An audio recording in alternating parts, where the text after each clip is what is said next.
बाळासाहेबांच्या तमाम शिवसैनिकांना तुमच्या ह्या अनिश गाढवेचा, बाळासाहेबांच्या लहानशा शिवसैनिकाचा आणि शिवसेनेच्या प्रवक्त्याचा मानाचा जय महाराष्ट्र। काल देवेंद्र फडणवीसांच्या खोटारडेपणाचा एक धडधडीत व्हिडिओ पुरावा मी तुम्हा सर्वांसमोर ठेवला होता।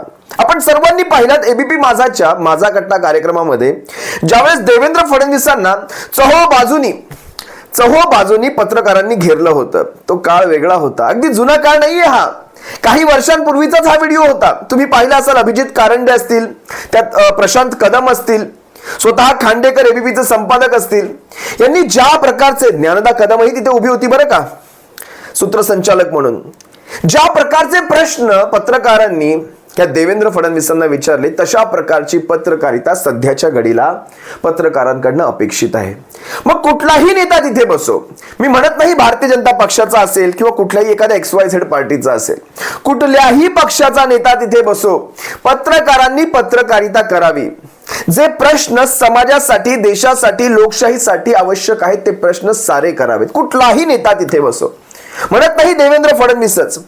त्यावेळेस एबीपीने जे प्रश्न विचारले तुम्ही सर्वांनी पाहिला असाल, बऱ्यापैकी त्याला चांगला रिस्पॉन्स आलाय त्या व्हिडिओला आणि जवळपास 1200च्या वर कमेंट्स आहेत तुमच्या त्या व्हिडिओला। मी त्या प्रत्येक कमेंटला रिप्लाय देखील देणार आहे। विचार करा, ज्यावेळेस एबीपी अशी पत्रकारिता करत होती त्यावेळेस खऱ्या अर्थाने वाटत होतं पत्रकारिता जिवंत आहे। आणि आजची एबीपी माझाची विशेषतः पत्रकारिता तुम्ही पहा। आज अशा प्रकारचे प्रश्न त्या देवेंद्र फडणवीसांना असतील किंवा नेत्यांना विचारायचे असतील तर असं धाडस, असं धैर्य पत्रकार दाखवतात का? हा विचार करा आणि पहा ना, आत्ताच्या जमान्यातली पत्रकारिता पहा। अगदी लोटांगण घातली जातात, पत्रकारांकडनं लोटांगण घातली जातात भारतीय जनता पक्षासमोर विशेषतः। आणि मी जर काही चुकीचं म्हणत असेल, लिहा कमेंटमध्ये, तुम्ही चुकीचं म्हणताय, पत्रकारिता अजूनही जिवंत आहे, लिहा तुम्ही कमेंटमध्ये। आजच्या घडीला मला पत्रकारिता, आणि तीही जिवंत पत्रकारिता डिजिटल मीडियावरच दिसते। सध्या मेनस्ट्रीम मीडिया, ज्याला आपण चॅनल्स म्हणतो, वृत्तवाहिन्यांची चॅनल्स म्हणतो, मेनस्ट्रीम मीडिया ज्याला पत्रकार असतात, त्याच्यामध्ये वृत्तपत्र येतात, चॅनल्स येतात, या सगळ्यांमध्ये मला पत्रकारिता आता जिवंत दिसत नाही। डिजिटल मीडियावर जे काही इंडिव्हिज्युअल पत्रकार आलेत, स्वतःची पत्रकारिता अगदी वेगळ्यापणाने मांडण्यासाठी स्वतःहून बाहेर पडलेत, कारण त्यांना अशा मीडियावर राहून त्यांना स्वतःची पत्रकारिता करता येत नाही। तिथे बंधनं येतात। अगदी प्रशांत कुलकर्णींचं घ्या, प्रशांत कदमांचं घ्या, राहुल कुलकर्णींचं घ्या, प्रशांत कदमांचं घ्या, निखिल वागळेंचं घ्या, हे जे पत्रकार आहेत यांनी का मेनस्ट्रीम मीडिया सोडला? कारण त्यांना स्वतःचे विचार मांडता यावेत। बरं, डावे आणि उजवे अशा दोन्ही प्रकारचे पत्रकार आहेत, बरं मी असं म्हणत नाही, पण विचार करा आताच्या घडीला ही पत्रकारिता कुठे लुप्त झालीये, गायब झाली। त्याचा काळ, ज्यांनी कोणी हा व्हिडिओ पाहिला नसेल त्यांनी आपल्या शिवसेना एक वादळवर जाऊन कालचाच देवेंद्र फडणवीसांचा खोटारडेपणाचा एक व्हिडिओ पाहावा। मी तुम्हाला एक महत्त्वाचा मुद्दा सांगण्यासाठी आज तुमच्या सर्वांसमोर आलोय, आणि तो मुद्दा असा आहे, देवेंद्र फडणवीसांनी या 54 मिनिटाच्या सबंध व्हिडिओमध्ये एक मुद्दा असा मांडला होता जिथे देवेंद्र फडणवीसांचा ठणठणीत खोटारडेपणा, स्खलित खोटारडेपणा उघड होतोय। आणि विशेषतः कोणत्या बाबतीत माहितीये? शिवसेनेला देवेंद्र फडणवीसांनी, पर्यायाने भारतीय जनता पक्षाने कधीही सहकार्य केलेलं नाही। युती धर्म हा नावाला होता, पण देवेंद्र फडणवीसांनी कधीही युती धर्म किंवा भारतीय जनता पक्षाने कधीही युती धर्म पाळला नाही। याचं एक तुम्हाला उत्तम उदाहरण मी याच व्हिडिओत सापडलंय मला, आणि हा पुरावा आहे बरं का। काय म्हणतात देवेंद्र फडणवीस, बारीकीने ऐका। जेव्हा एका पत्रकाराने त्यांना प्रश्न विचारला की शिवसेनेचे पक्ष प्रमुख म्हणतात, उद्धवजी ठाकरे साहेब म्हणतात की तुम्ही त्यांच्या जागेंवर सुद्धा दावा ठोकताय, कुणाच्या? शिवसेनेच्या जागेंवर दावा ठोकताय, किंवा त्यांच्या जागांवर देखील तुम्ही अपक्ष उभे करता।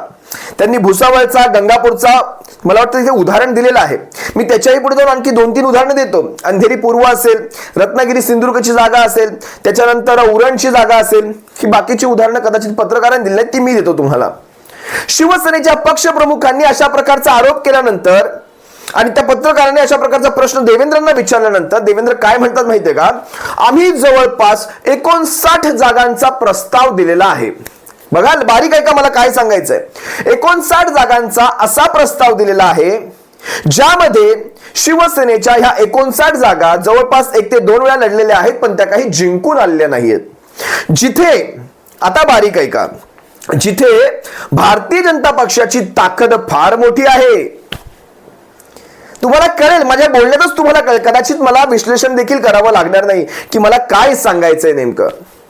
जिथे भारतीय जनता पक्षाची ताकद फार मोठी आहे, उदाहरणार्थ त्यांनी गोंदियाचं एक उदाहरण, मी तुम्हाला हा व्हिडिओ देखील दाखवणार आहे बरं का, पुरावे आपण थेट समोर ठेवत असतो.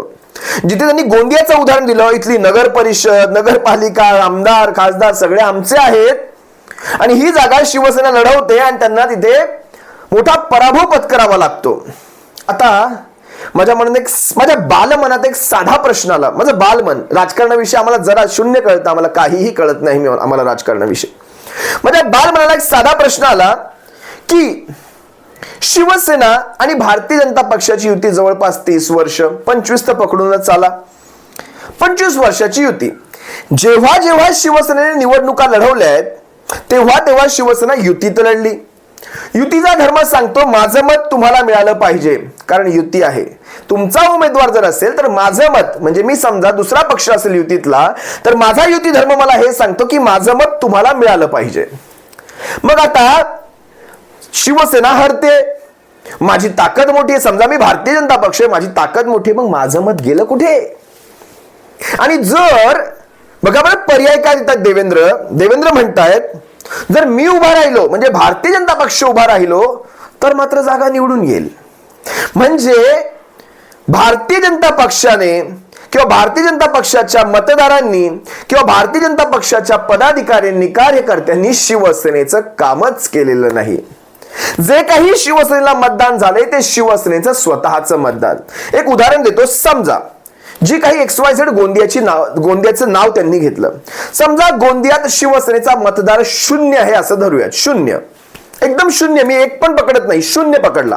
गोंदियात शिवसेनेचं मतदान 0, सारंच्या सारं मतदान भारतीय जनता पक्षाकडे आहे, तरी देखील शिवसेनेने ती जागा घेतली. एक उदाहरण घ्या.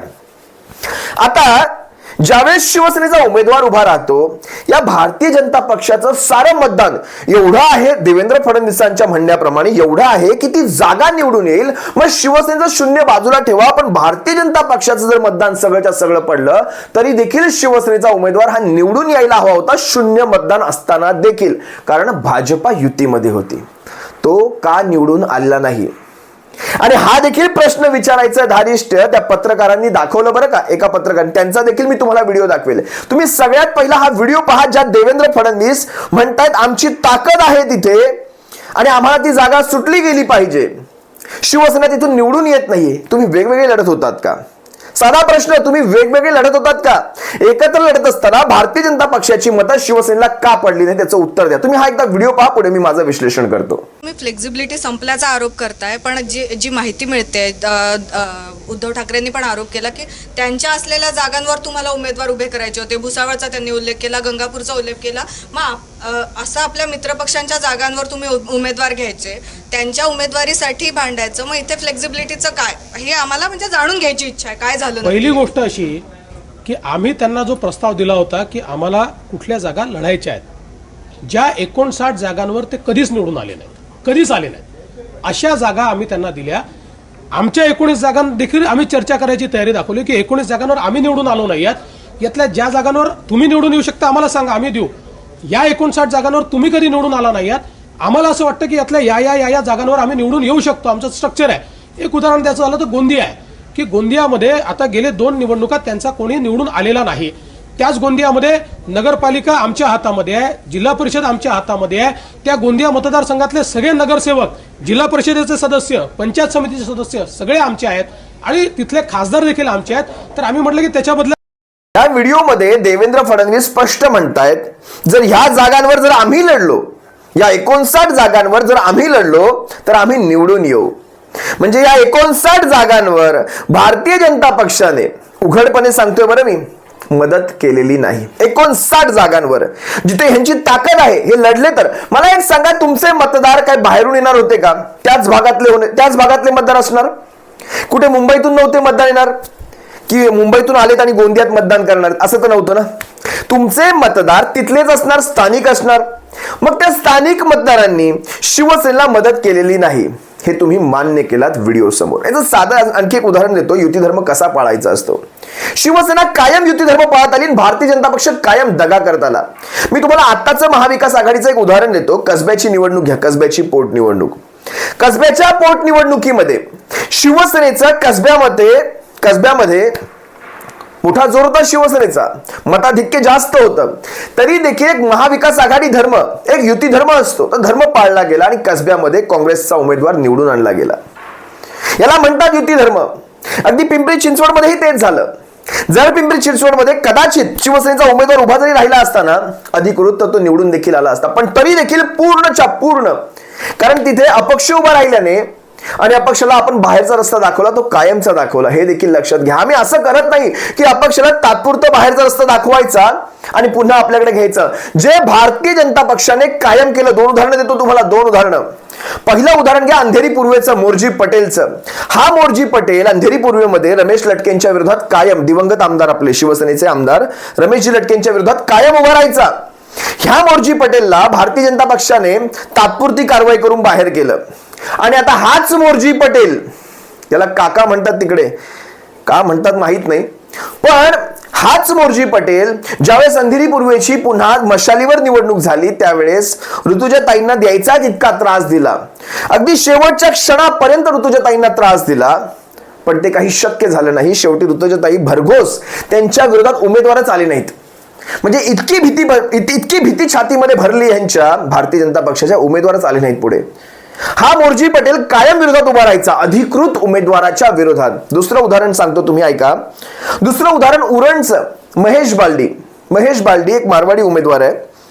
भारतीय जनता पक्षाने आपले मनोहर शेठ भोईर अधिकृत शिवसेनेचे उमेदवार असताना भारतीय जनता पक्षाने याला अपक्ष म्हणून उभा केला. लक्षात घ्या, अधिकृत उमेदवाराच्या विरोधात अपक्ष म्हणून उभा केला आणि ह्याला जवळपास 85,000चं मतदान झालं, जिथे शिवसेनेच्या अधिकृत उमेदवारांना म्हणजे मनोहर शेठ भोईर यांना 80,000चं मतदान झालं. म्हणजे जे हे 80,000 मतदान होतं ना, हे शिवसेनेचं स्वतःचं होतं. आणि हे 85,000 हे जे भारतीय जनता पक्षाने स्वतःचं मतदान तिथे फिरवलं, हे काय होतं? शिवसेनेच्या कुठल्याही उमेदवाराला कधीही भारतीय जनता पक्षाने मदत केलेली नाही, याची धडधडीत पुरावे आहेत. आणि स्वतः देवेंद्रांनी आपल्या स्वतःच्याच व्हिडिओमध्ये, या एबीपीच्या व्हिडिओमध्ये हे कबूल केलेलं आहे की होय, त्या जागा आम्हाला मिळाव्यात यासाठीच आम्ही मदत केलेली नाही. कारण जितक्या जागा शिवसेनेच्या पडतील तितक्या जागी शिवसेना कमजोर राहील, आमचं प्राबल्य वाढत जाईल. आम्ही शिवसेनेची मदत घेत राहणार, पण शिवसेनेला आमचं मतदान कधीही फिरवणार नाही. तोच महेश बालदी, तोच अपक्ष आमदार महेश बालदी आता भारतीय जनता पक्षाच्या प्रमुख पदावर आहे. बरं का, प्रमुख पदावर आहे. ही हकालपट्टी तात्पुरत्या स्वरूपाची असते, तात्पुरती हकालपट्टी करून टाकायची. आणि हा तोच महेश बालदी आणि सरकारवर अविश्वास प्रस्ताव आणताना, ज्यावेळेस 22 मध्ये अविश्वास प्रस्ताव आणताना ज्या 2 अपक्ष आमदारांच्या सह्या होत्या त्यात ह्या महेश बालदीची सही होती. शिवसैनिकांना ह्या गोष्टी विसरू नका तुम्ही कधी. मला आजही त्या मीडियाचे आभार मानायचे, त्यावेळेसच्या मीडियाचे आभार मानायचे, ज्यांनी असे प्रश्न विचारण्याची ती हिंमत दाखवली होती. तुम्ही त्या आणखी तुम्हाला मी व्हिडिओ दाखवतो. एका पत्रकाराने हा देखील प्रश्न विचारला की देवेंद्र फडणवीस, तुम्ही मला एक सांगा, ज्या वेळेस तुम्ही युतीत लढलात तुमची ताकद वाढली म्हटल्यानंतर भारतीय जनता पक्षाची ताकद वाढते, युतीची ताकद वाढत नाही. बरं का, तुम्ही म्हणता आमची ताकद वाढली, पण युतीत लढलात, ताकद युतीची वाढली पाहिजे असायला हवी होती, किंवा शिवसेनेची भारतीय जनता पक्षाची दोघांचीही वाढायला असायला हवी होती. पण तसं न होता ताकद फक्त भारतीय जनता पक्षाची वाढते. हे असं कसं बरं? हा एकदा तुम्ही व्हिडिओ पहा, तुम्हाला कळेल त्या पत्रकाराने नेमका प्रश्न काय विचारला होता. जागा वाटपाच्या ह्याच्यात तुम्ही सांगताय की शिवसेनेनं कसलंही सहकार्य केलेलं नाही, पण शिवसेना 170 वरून 150 वर आली, भाजप मात्र 120 वर कायम राहिलं. आणि भाजप सातत्यानं मुद्दा सांगत राहिले की 59 जागा ज्या आहेत त्याच्यावर शिवसेना कधीच जिंकून आली नाही. पण तेव्हा मागच्या 5 निवडणुकांमध्ये शिवसेना एकत्र कधीच लढलेली नाही, शिवसेना भाजप युती लढत होती.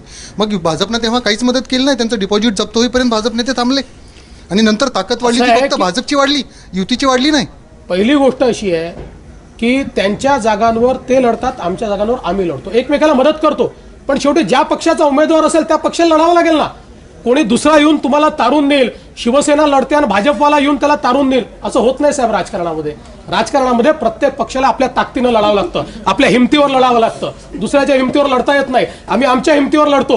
एक गोष्ट आपण अशाच प्रकारची पत्रकारिता आजही जिवंत असायला हवी होती. कदाचित थोडासा अंकुश, माहित नाही किती फरक पडला असता, पण थोडाफार अंकुश या मुजोर सत्ताधाऱ्यांवर, या मुजोर राजकारण्यांवर थोडाफार अंकुश बसला असता, मीडियाचा बसला असता, आणि त्याची फार नितांत गरज होती आजच्या ह्या काळामध्ये. असो, जे नाही ते नाही, जे आहे ते आहे, जे आहे त्याच्या बरोबर चालायचंय आपल्याला, जे आहे त्याला समजून घेऊन चालायचंय. जरी मीडिया नसली, जरी पत्रकार नसले, जरी तशी निर्धास्त पत्रकारिता, निरोगी पत्रकारिता म्हणू शकतात, चांगला शब्द निरोगी पत्रकारिता, तशी नसली तरी आपण आहोत. जे जे शक्य होईल त्या साऱ्या गोष्टी, त्या साऱ्या प्रश्नांवर आपण चर्चा घडवून आणूयात. तुम्ही पाहिलं असेल कशा प्रकारे हे सगळं घडलेलं आहे. शिवसेनेच्या अधिकृत उमेदवाराला भारतीय जनता पक्षाने कधीही मदत केली नाही, त्याचे हे 2 धडधडीत पुरावे तुम्हाला दाखवले. तुर्तास इथेच सांगतोय.